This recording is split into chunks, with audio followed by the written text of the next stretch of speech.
Dapat i-activate nyo to mga Kamayontek. Pipindutin mo lang ng 5 times yung power button mo, automatic pwede ka na dito mag-call. So mga Kamayontek, ituturo ko sa inyo dito yung pinaka-importanting setting sa ating cellphone in case man na need natin ng emergency na hindi na tayo mahirapan pa. Pwede mo lang pindutin yung power button mo ng 5 times, automatic matutulungan ka dito sa ating cellphone. So i-check nyo baka meron kayo nito. So ang gagawin nyo lang is pumunta lang kayo sa settings, click nyo lang yung settings.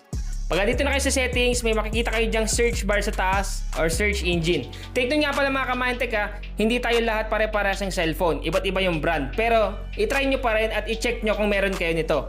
So i-click nyo tong search button sa taas, then i-type nyo lang yung Emergency SOS. Yan yung ita-type nyo mga Kamayontek, Emergency SOS. So pag meron kayo nyan, i-click nyo lang. So katulad nito, click lang natin.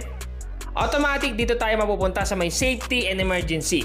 Ang gagawin nyo lang, i-click nyo lang dito yung Emergency SOS. So, click natin. So, automatic makikita nyo ito mga Kamayontek, nakalagay dito, Get help fast with Emergency SOS. Press the power button quickly 5 times or more in an emergency. Your phone can call emergency services, share info with emergency contacts, and record a video.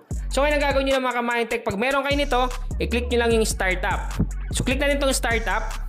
Pag naklik nyo na, sabi dito, Set up your emergency actions. When you start emergency SOS, your phone will, so sabi dito, call emergency services, review emergency phone number, and turn on assisted calling. So, gagawin mo lang, i-click mo lang dyan yung start. So once na maklik mo yung start, automatic lalabas dyan yung number call na 911. So ang gagawin mo lang, click mo lang yung next, and automatic activated na yung call emergency dito, yung call emergency services. So now, dito naman tayo sa may share info with emergency contacts. So click nyo lang yung start setup, or kung halimbawa gusto nyo i-skip, pwede rin. So depende sa inyo. So skip na natin. So halimbawa kung gusto nyo i-activate, ganun lang yung gagawin nyo, i-continue na lang or next. Then dito naman sa may record na video, review recording features and turn on emergency recording. So pwede nyo yan i-start setup or skip nyo lang. So kayo na bahala mga Kamayontek kung ano yung pipiliin nyo. So pwede nyo start setup or skip. So sa akin skip lang. So once na ma-start setup mo na yung mga napili mo dyan, sunod natin gagawin is lalabas yan, choose how to start emergency SOS. After pressing the power button 5 times, you can choose to require confirmation or start the action automatically.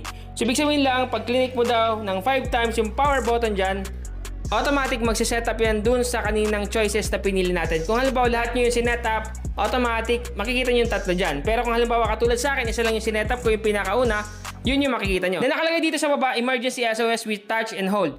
Use touch and hold to start action. Touch and hold in the circle for 3 seconds to start the emergency action. Then sunod, andito rin yung start action immediately after countdown. Your emergency action start after a 5-second countdown. So kayo na bahala pumili kung ano yung gusto nyo piliin. So for example, pinili mo yung una, yung use touch and hold start action, click mo lang yung next. And then ang gagawin nyo, pipinitin nyo lang daw ng 5 times yung power button, automatic, magko-call na yan. So take it ulit mga Kamayontek, hindi lahat is meron ito. So mas maganda na i-check nyo muna kung meron kayo. Kung meron kayo mga Kamayontek, sabihin nyo sa akin, at kung wala, sabihin nyo pa rin para at least alam ko mga Kamayontek. Sana nakatulong tong vlog ko ngayon. Once again, Kamayontek PH, thank you and God bless all.